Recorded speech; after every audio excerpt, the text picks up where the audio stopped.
Hola, tutelados de YouTube, ¿qué tal? En el blog de este mes no voy a hablar de ninguno de los temas que planteé en el del mes anterior que a lo mejor trataba este. Lo cual significa que está bien porque ha habido alguna novedad que me permite hablar de algo y dejar esos temas de los que puedo hablar en otro momento para más adelante. Y la cuestión ha sido la siguiente. A raíz del último vídeo que hice la semana pasada explicando los intentos históricos de medir la velocidad de la luz, me di cuenta por algún comentario público y algún otro comentario por privado de que había un cierto problema que yo pensaba que nunca había llegado a proliferar debido a un vídeo de hace unos meses del canal de Veritasium. El canal Veritasium, si no lo conocéis, es un canal muy bueno de divulgación de física de Estados Unidos, que además tiene su versión en castellano, que ahora mismo no sé si la lleva el propio autor o no, que se llama Veritasium en español, en el cual lo que hacen es dedicarse a traducir los vídeos de dicho canal, por si los queréis seguir y no podéis seguirlos en inglés. Pues bien, este canal hace unos meses subió un vídeo explicando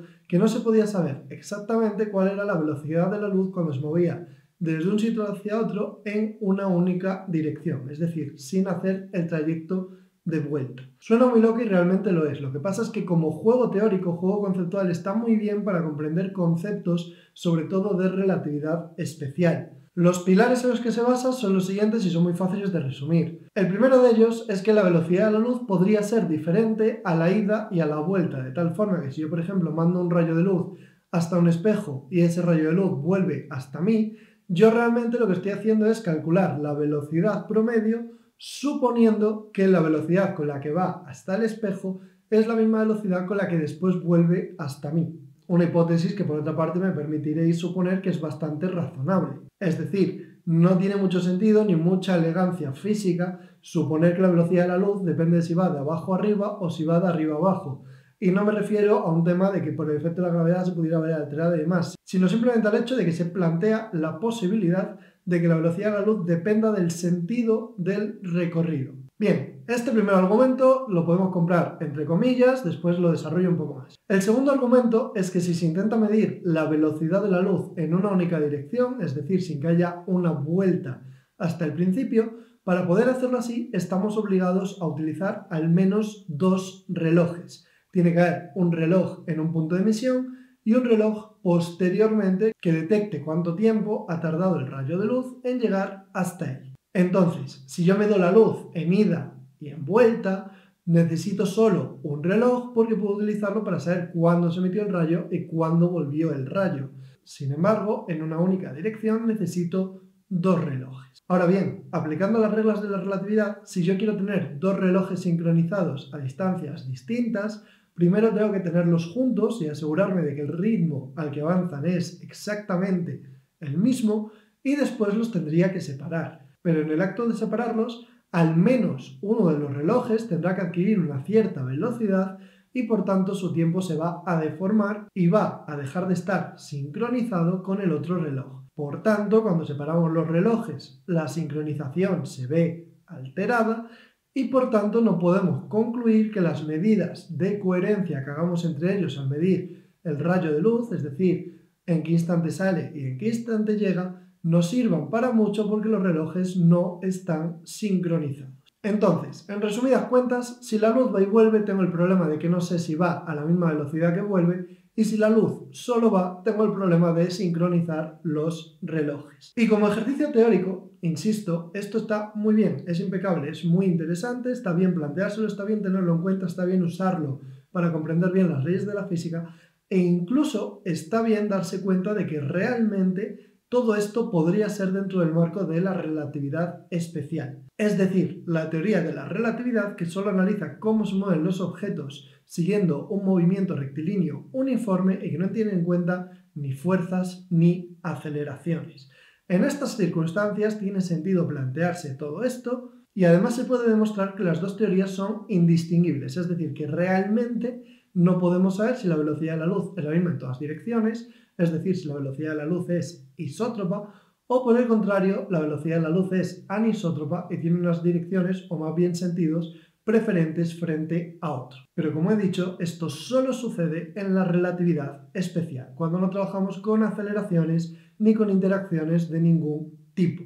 Y esto es algo que ya en su momento denunció Francis Villatoro del blog La Mula Francis en un programa de Enciérrate con la ciencia. Os dejaré los links a todo esto por aquí abajo por si le queréis echar un ojo, tanto al de Enciérrate con la ciencia como el vídeo de Veritasio. Pero siguiendo con el asunto, vamos al tema de qué sucede si introducimos aceleraciones en el sistema.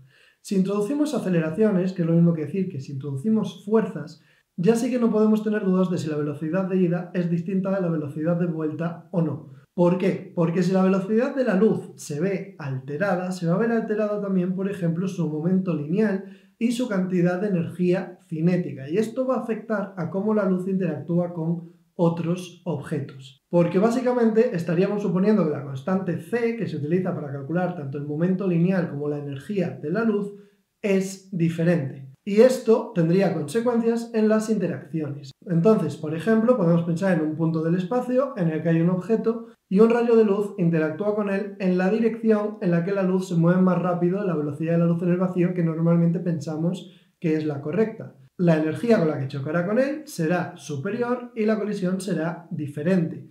Por otra parte, si el mismo rayo de luz, en vez de incidir en el sentido más rápido, incide en el sentido más lento, cabe esperar que la colisión sea más lenta, que las transferencias energéticas sean diferentes y que por tanto la física sea diferente. Es decir, cuando un rayo de luz colisione con algo, no cuando se mueva, cuando colisione con un objeto, se percibirán diferencias según si el rayo de luz viene desde un lado o viene desde el otro. Y este tipo de diferencias no se han percibido jamás, pero ya no solo con rayos de luz, sino con ninguna otra cosa. Asumiendo, por supuesto, que si la luz tiene velocidades preferentes en un sentido o en el otro, todos los otros objetos se van a ver afectados también por este cambio en la velocidad de la luz. Entonces, insisto, debido a que las colisiones y las interacciones en general, es decir, cuando metemos fuerzas, no se ven alteradas según el sentido y movimiento de los objetos que interactúan, no tiene ningún sentido dudar de la constancia de la velocidad de la luz o más bien de la isotropía de la velocidad de la luz. Es decir, que no tiene sentido dudar que sea distinta yendo hacia un sitio que volviendo de ese sitio. Porque habríamos descubierto ya en montones de experimentos que la forma de interactuar de las partículas, especialmente las partículas de luz, dependería de este sentido. Y básicamente con esto se cerraría el tema, pero creo que todavía le podemos sacar más gracia al asunto. Uno de los problemas básicos de la relatividad especial, que de hecho llevó a Einstein a plantear la relatividad general como corrección, era que no permitía distinguir qué objetos estaban quietos de qué objetos estaban en movimiento. En la relatividad especial, dos objetos que se acerquen uno al otro no pueden distinguir si es el primero el que se acerca al segundo, si es el segundo el que se acerca al primero o si son los dos realmente que se están acercando uno al otro o incluso si uno se acerca al otro más rápido de lo que el otro se aleja del primero.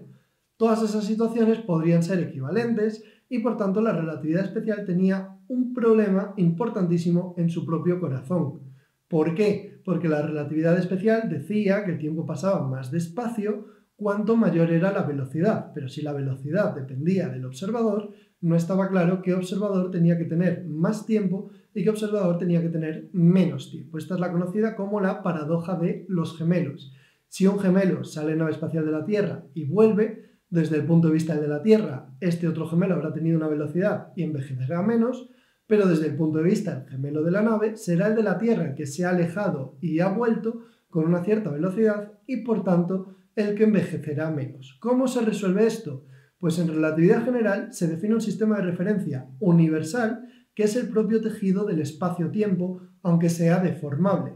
Entonces, si tú estás quieto con el espacio-tiempo, podemos decir que en relatividad general estás quieto en general y si tú te mueves con respecto al espacio-tiempo tienes velocidad y por tanto vas a tener los efectos asociados a esa velocidad, especialmente los relacionados con energía cinética, el campo gravitatorio que creas y demás. Por tanto, en relatividad general no existe esta ambigüedad de con qué velocidad se mueve un objeto porque el campo gravitatorio se ve alterado. Por tanto, si un rayo de luz tuviese diferentes velocidades según su sentido de movimiento, esto implicaría interacciones gravitatorias distintas según si se mueve en un sentido o en el contrario. Y por supuesto esto tampoco se ha percibido nunca, pero es volver al tema de antes. Es volver al tema de que cuando uno mete fuerzas, cuando mete interacciones, todo este sistema se cae por los suelos. Porque, como os dije, estaba demostrado que esta posible anisotropía a la velocidad de la luz fuese compatible con la relatividad especial, con algo que se llama la invarianza Lorentz. Sin embargo, la relatividad general no es respetuosa con esta invarianza y por tanto da igual que se haya demostrado que la anisotropía a la velocidad de la luz la respeta, porque la relatividad general la podrá seguir cazando igualmente. Por último, cabe destacar que si suponemos que la velocidad de la luz depende del sentido del movimiento, observaciones como el fondo cósmico de microondas son muy problemáticas. El fondo cósmico de microondas es la luz que nos llega de todas partes del universo de forma isótropa y que nos dice que el universo es igual en todas direcciones desde el Big Bang. Toda esta luz que nos llega a la velocidad de la luz en el vacío y por tanto estamos observando la misma distancia en todas direcciones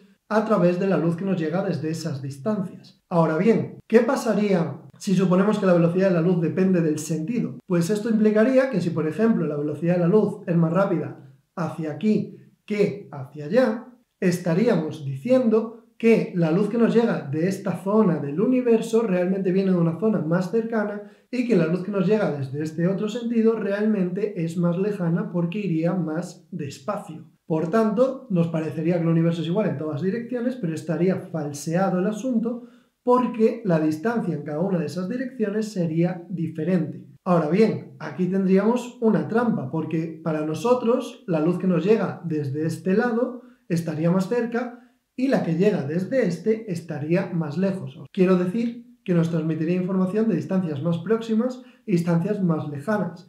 Ahora bien, si yo cojo y me desplazo hasta esta zona de aquí, las tornas son muy diferentes, porque para esa zona de ahí yo estoy más lejos y lo que le queda todavía más para allá será lo que le parezca que está más cerca. Por tanto, los dos veríamos que el universo es isótropo, pero no estaríamos de acuerdo en las distancias. Y esto tendría que afectar a dicha isotropía, porque básicamente lo que estamos diciendo es que para mí esa zona está a una distancia distinta a la que yo estoy de esa zona. Por tanto, si para mí el universo es igual en todas direcciones, en algo que no es una esfera, porque la luz estamos suponiendo que no se mueve igual en todas direcciones, y para esa otra persona también es igual, pero tampoco está viendo una esfera, la conclusión es que la luz se tiene que mover igual en todas direcciones. Es decir, que el universo sea isótropo, lo observemos desde donde lo observemos, implicaría que la luz tiene una velocidad también isótropa. Salvo que alguien haya rebatido ya este argumento, que no lo he visto discutido en ningún sitio en redes. Aquí tengo que reconocer que me he lanzado a la aventura porque me parece que es